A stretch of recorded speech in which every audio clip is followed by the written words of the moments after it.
रोजाना हो रही अनेकों घोषणाएं असमंजस के साथ साथ आश्चर्यचकित करने वाली भी हैं। 4 वर्षों तक सेवा देने के पश्चात सेना से बाहर निकलने वाले अग्निवीरों के लिए सरकार के अलग अलग मंत्रालयों द्वारा अपने अपने संबंधित विभागों में नौकरी देने की बात रोज सामने रखी जा रही है। नौकरी देने की होड़ में अब देश के बड़े बड़े उद्योगपति भी शामिल हो गए हैं। सबने अपने अपने कंपनियों में इन अग्निवीरों को नौकरी देने की बात की है। सरकार एवं उद्यमियों द्वारा किए गए वादे स्वागत योग्य हैं।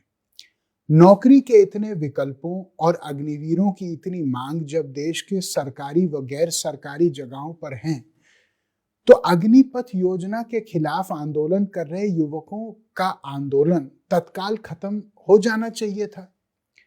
मैंने कई युवाओं से इस संबंध में बात की और उनकी राय जाननी चाहिए। युवा इन आश्वासनों को लेकर उदासीन हैं और उसके अपने तर्क हैं कि जो कि सरकारी आंकड़ों पर आधारित हैं। आंकड़े पूर्व सैनिकों के प्रति सरकारी उदासीनता का परिचय देते हैं। सरकार के 34 विभागों में ग्रुप सी के कर्मचारियों की कुल संख्या 10,84,705 है। इनमें से पूर्व सैनिकों की संख्या महज 13,976 है, जो कुल दी गई नौकरियों का सिर्फ 1.25% है।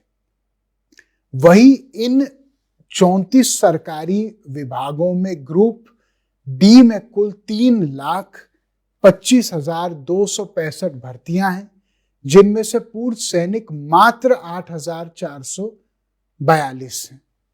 अगर इन आंकड़ों को देखें तो तमाम सरकारी और गैर सरकारी विभागों द्वारा अग्निवीरों को नौकरी देने की बात महज खानापूर्ति लगती है।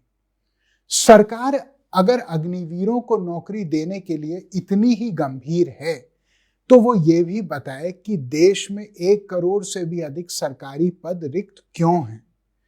युवाओं ने यही सवाल देश के उद्यमियों से भी किया है। मुझे पूरी उम्मीद है कि युवाओं को इसका जवाब जरूर मिलेगा और उनकी परेशानियां हल होंगी।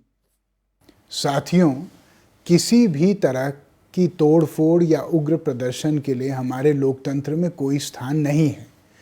सेना ने यह साफ कहा है कि जिन जिन युवाओं के खिलाफ प्रदर्शन के दौरान पुलिस एफआईआर दर्ज करेगी, उन्हें आर्मी में बहाली नहीं मिलेगी। सरकार को यह सुनिश्चित करना चाहिए कि किसी एक भी निर्दोष युवा के खिलाफ झूठा मामला ना दर्ज हो। हालांकि जब प्रशासन खुद युवाओं के आंदोलन को खत्म करने पर आमादा है, तो ये कौन सुनिश्चित करेगा कि एफआईआर का गलत इस्तेमाल निर्दोषों को फंसाकर आंदोलन को दबाने के लिए नहीं किया जाएगा। संबंधित माननीय न्यायालयों और सरकारों से उम्मीद है कि वो इस दिशा में भी गौर करेंगे। साथियों, आप अहिंसा के रास्ते पर चलकर अपनी बात सरकार तक रखिए।